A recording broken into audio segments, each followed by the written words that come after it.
Olá, bom dia para você. Seja bem-vinda, seja bem-vindo. Eu sou a Kalina Sabino e esse é o Top 20 com as principais notícias desta quinta-feira, 5 de maio de 2022. Vem comigo. Em 20º lugar, abrindo o nosso programa, a China vem vivendo o pior surto da Covid desde o início da pandemia. Pois é, a coisa anda feia por lá. Em Xangai, por exemplo, 5.000 pessoas foram diagnosticadas com o vírus em apenas um dia. Para não correr o mesmo risco, a capital Pequim resolveu adotar medidas mais duras de restrição, como isolar condomínios residenciais inteiros e fechar estações de metrô. Tolerância zero contra o coronavírus. 19ª posição, falando em coronavírus. Mas essa, gente, o Brasil registrou os primeiros casos da subvariante Omicron XQ, que é uma combinação de sublinhagens da Omicron. Os dois casos são de São Paulo. E o que se sabe a respeito? Não muito ainda. Mas como são poucos registros, especialistas acreditam que essas recombinantes não terão a mesma força que outra sublinhagem da Omicron, que já roda por aí. Ou seja, não é motivo de alarde, mas é sempre bom se cuidar. 18º lugar, vamos aliviar um pouquinho. A Agência Nacional de Vigilância Sanitária aprovou o comprimido oral da MSD contra a Covid. Segundo o laboratório, o remédio Molnupiravir apresentou eficácia de 89% contra óbitos. Mas para isso, ele precisa ser ministrado em pacientes infectados até 5 dias depois do início dos sintomas. Olha que boa notícia. Na 17ª posição, um dado um tanto curioso, viu? Os cartórios do estado de São Paulo registraram o maior número de divórcios em 14 anos. Mais de 18.000 separações foram registradas em 2021. Isso, na verdade, acontece no Brasil inteiro, viu? O país registrou mais de 80.000 divórcios só no ano passado, um recorde. 16º lugar. Outro dado, dessa vez para você que pretende viajar para os Estados Unidos. A espera por um visto de turismo supera 11 meses aqui em São Paulo. Em outras capitais do país, o tempo é um pouquinho menor. No Rio de Janeiro, Recife, Brasília e em Porto Alegre, pode durar até 8 meses. A recomendação é planejar a viagem com antecedência e sempre acompanhar o processo do visto. 15º lugar. A fome extrema atinge quase 200 milhões de pessoas no mundo em 2021. São 40 milhões a mais do que no ano anterior, segundo a ONU. E de acordo com a organização, essa situação pode piorar com a guerra na Ucrânia. Triste demais, né? 14ª posição. Lembra daquela empresa aérea Itapemirim que deixou milhares de passageiros na mão lá no final do ano passado? Pois bem, o Ministério da Justiça resolveu multá-la em 3 milhões de reais após cancelar mais de 500 voos. A pasta entendeu que a companhia deixou milhares de pessoas prejudicadas sem assistência. Agora, a Itapemirim tem até 30 dias para pagar, mas pode recorrer. Vamos acompanhar.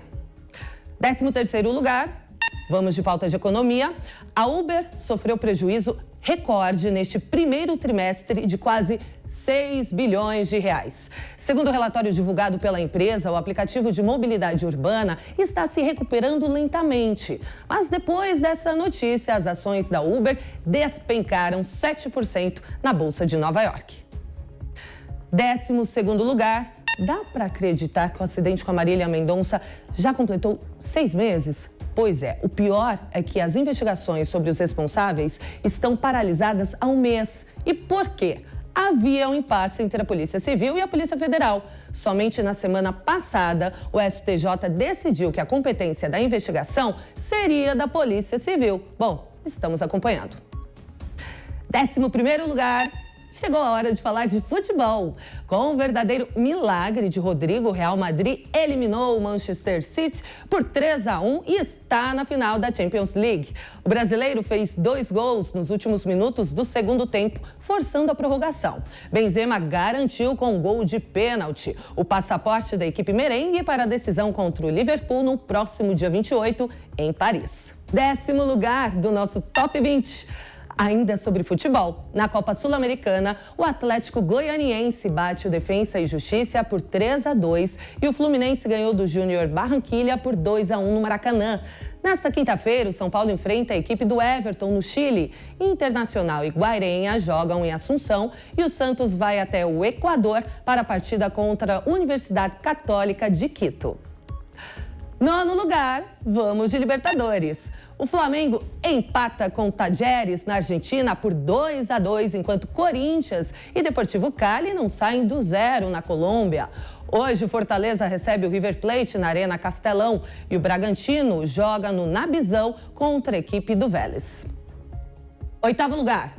Hora de falar da guerra na Ucrânia. A embaixada do país se manifestou a respeito das declarações de Lula e disse que o petista está mal informado sobre o conflito e quer audiência.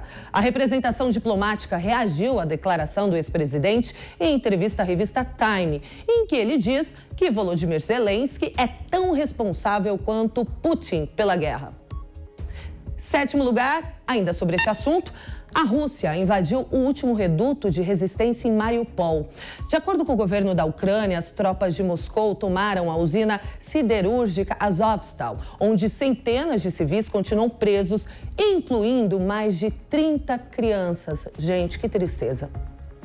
Sexto lugar, de volta ao Brasil, vamos de mais economia. O Banco Central elevou os juros em 1 ponto e Selic chegou a 12,75%. O aumento de 1 ponto percentual representa o 10º avanço seguido da taxa básica de juros da economia. Com isso, a Selic atinge o maior patamar em mais de 5 anos. Quinto lugar, o Brasil tem terceira maior inflação entre as grandes economias. No conjunto de países do grupo G20, taxa em 12 meses atingiu 7,9% em março contra 11,3% no Brasil. O relatório foi divulgado pela Organização para a Cooperação e Desenvolvimento Econômico. Quarto lugar do dia. O assunto agora é política. A Justiça Eleitoral registrou recorde no número de cidadãos que buscaram emitir ou regularizar o título de eleitor para participar das eleições deste ano. Só nesta quarta-feira, até às 7 horas da noite, a Justiça Eleitoral atendeu mais de 1 milhão de brasileiros. Nos últimos 30 dias, foram mais de 7 milhões de atendimentos, quase metade deles pela internet. Em terceiro lugar, o Senado aprovou a medida provisória que garante Auxílio Brasil permanente de R$ 400 e o texto agora segue para a sanção do presidente. A ideia era manter o valor somente até dezembro, mas o governo acabou concordando com o piso após pressão de opositores, que pretendiam ampliar para R$ 600, o que poderia comprometer o programa. Na segunda posição, União Brasil abandonou a chamada terceira via e terá uma chapa pura na disputa pelo Planalto. O partido negociava com siglas como MDB e PSDB por candidatura única, mas o presidente da sigla, Luciano Bivar, afirmou que as outras legendas não tiveram a mesma unidade. Primeiríssimo lugar do dia, para fechar, o deputado Daniel Silveira se recusou a receber a notificação da nova ordem do Supremo Tribunal Federal para que se apresente em 24 horas e coloque uma nova tornozeleira eletrônica. As informações foram enviadas ao STF pelo oficial de justiça responsável pela notificação. Segundo o oficial, Silveira disse que não receberia documento por ter tido perdão de pena de Jair Bolsonaro. E é isso, Top 20 de hoje termina aqui, mas continue de olho na Jovem Pan News, que a gente te mantém bem informado ao longo de todo o dia. Obrigada pela companhia e até amanhã, sexta-feira. Tchau, tchau.